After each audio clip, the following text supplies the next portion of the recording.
Moon news நேயர்களுக்கு வணக்கம். இந்த தேர்தலில் நட்சத்திர தொகுதிகளில் ஒன்றாக இருக்கிறது திருச்சி கிழக்கு தொகுதி. இதற்கு காரணம் இந்த தொகுதியில தமிழக வெற்றி கழகத்தினுடைய தலைவர் விஜய் போட்டியிடுவதுதான்.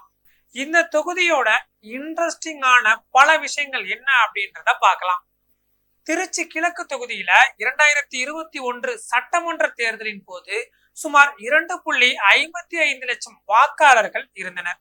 தற்போது 2025-26 நிலவரத்தின்படி வாக்காளர்கள் 2,20,191 இருக்கு. வாக்குச்சாவடிகளின் எண்ணிக்கை சுமார் 250 வரைக்கும் இருக்கு. இந்த தொகுதியில பல்வேறு சமூகத்தினர் கணிசமா இருக்கிறாங்க. நகர்ப்புற மக்கள், வணிகர்கள், அரசு ஊழியர்கள், தொழிலாளர்கள் பெரும்பான்மையாக இருக்கக்கூடிய ஒரு தொகுதி இது. அதே மாதிரி பல்வேறு தனியார் மருத்துவமனைகள், சிறிய அளவிலான ஐடி தொழில்நுட்ப நிறுவனங்களும் இங்க இருக்குது.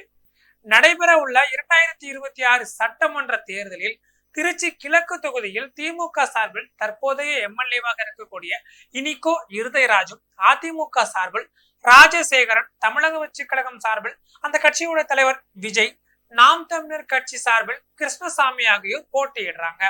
கடந்த 2011ஆம் ஆண்டு ஸ்ரீரங்கம் தொகுதியில ஜெயலலிதா போட்டியிட்டு வெற்றி பெற்றாங்க. அதனால 15 ஆண்டுகளுக்கு பின்னர் முதலமைச்சர் வேட்பாளராக முன்னிறுத்தப்படக்கூடிய விஜய் திருச்சி மாவட்டத்துல களம் காண்பது திருச்சி மட்டுமில்லாம ஒட்டுமொத்த தமிழ்நாடு முழுக்க மிகப்பெரிய எதிர்பார்ப்பை ஏற்படுத்தி இருக்குதுன்னே சொல்லலாம். இந்த தொகுதியில திமுக சார்பில் மீண்டும் போட்டியிடும் இனிகோ இருதயராஜ் அனைத்து சமூக மக்களிடமும் செல்வாக்கு பெற்றவர் என்பதாலும், கிறிஸ்தவர் என்பதாலும் கிறிஸ்தவ வெள்ளாளர்களின் வாக்குகளை அறுவடை செய்ய சரியான நபராக பார்க்கப்படுறாரு. இதே வாக்குகள் விஜய்க்கும் விழக்கூடும். அதே சமயம் இந்த தொகுதியில திமுக கட்டமைப்பு உறுதியாகவும் வலுவாகவும் இருக்கு. மிகவும் எளிதா அணுகக்கூடிய ஒருவராகவும் எம்எல்ஏவாக இருக்கக்கூடிய இனிகோ இருதயராஜ் பலம் வர்றாரு. தேர்தல் தேதி அறிவிக்கப்பட்டதிலிருந்து தொகுதி முழுக்க இனிகோ இருதயராஜ் பொதுமக்களை சந்திச்சு அவங்க கிட்ட சென்று நேரடியா ஆதரவும் திரட்டி வராரு. மாநிலம் தழுவிய அளவுல திமுகவிற்கு சாதகமாக இருக்கும் சிறுபான்மையின வாக்குகள் திருச்சி கிழக்கு தொகுதியிலும் கை கொடுக்கும் அப்படின்ற பேச்சும் அடிபடுது. இது தவிர இந்து சமூக மக்களின் வாக்கும் பெரும்பகுதி திமுகவுக்கு போறதுக்கான வாய்ப்பு இருப்பதாகவும் சொல்லப்படுது. திருச்சி மாவட்டத்தின் 2 அமைச்சர்கள், குறிப்பா KN நேரு, அன்பில் மகேஷ் இருவருமே இனிகோ இருதயராஜுக்காக தீவிரமா களத்துல இறங்கி பிரச்சாரத்துல ஈடுபட்டுக்கிட்டு வராங்க. அதிமுகவை எடுத்துக்கொண்டோம் அப்படின்னா இந்திரா கணேசன் கல்லூரியோட நிறுவனர் ராஜசேகரன் போட்டியிடுறாரு.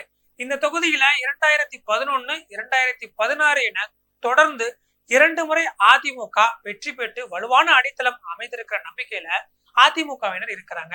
அதே மாதிரி இந்து சமூக மக்களுடைய வாக்கும் அதிமுகவிற்கு செல்லும் சொல்றாங்க. ஆனா பாஜக உடனான கூட்டணியால சிறுபான்மையின வாக்குகளை அறுவடை செய்வதில் மிகப்பெரிய சிக்கல் நிலவுவதாகவும் பார்க்கப்படுது.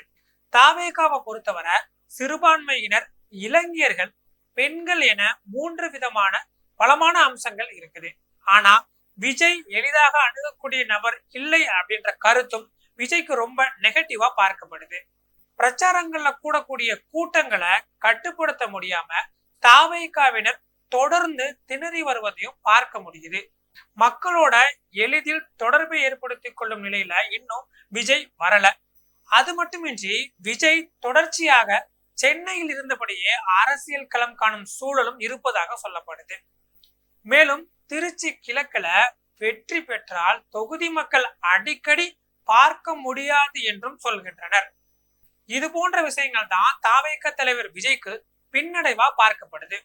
திருச்சி கிழக்கு தொகுதியை சமூக ரீதியில மிகவும் ஆழமாக உற்று நோக்கினால் மொத்தம் 24 வார்டுகளும் 304 வாக்குச்சாவடிகளும் இருக்குது. 2,20,191 வாக்காளர்கள் இருக்கிறாங்க. இதுல 36% பேர் சிறுபான்மையினர், குறிப்பா வேளாளர் சமூகத்தில் அதிக அளவுல ஆதிக்கம் செலுத்துறாங்க. கடந்த சட்டமன்ற தேர்தல்ல டெல்டா மாவட்டங்கள்ல உள்ள 41 தொகுதிகளிலும் திமுக வெற்றி பெற்றது. அதே போல இந்த முறையும் வெற்றி பெறும் என அமைச்சர் KN நேரு தெரிவித்துள்ள நிலையில கிழக்கு தொகுதியில் திமுக தோல்வியை சந்திச்சுன்னா அது அமைச்சர் நேருவுக்கு கிடைத்த தோல்வியாகவே பார்க்கப்படும். மாறா திமுக வேட்பாளர் இனிகோ இருதயராஜ் வெற்றி பெற்றால் நட்சத்திர வேட்பாளரான விஜயை தோற்கடித்த பெருமையும் அமைச்சரவையில் இடம் கிடைக்கிறதுக்கான வாய்ப்பும் உள்ளதாக அரசியல் வட்டாரங்கள்ல பேசப்படுது. தற்போதைய சூழல்ல களத்தில் முன்னணியில் இருப்பவர் இனிகோ இருதயராஜ். ஆனால் இந்த தொகுதியில இருக்கக்கூடிய மக்கள் கிட்ட எடுக்கப்படுற தேர்தல் கணிப்புகள்ல தமிழக வெற்றி கழகத்தை முன்னிறுத்துறத பார்க்க முடியுது. அப்படி தமிழக வெற்றி கழகத்தை முன்னிறுத்துற மக்கள் பெரும்பான்மையானோருக்கு இங்க வாக்கு இல்லை அப்படின்னு சொல்லப்படுது. இது போன்ற பல விஷயங்களை, பல பகுப்பாய்வுகளை அடுத்த வீடியோல பார்க்கலாம்.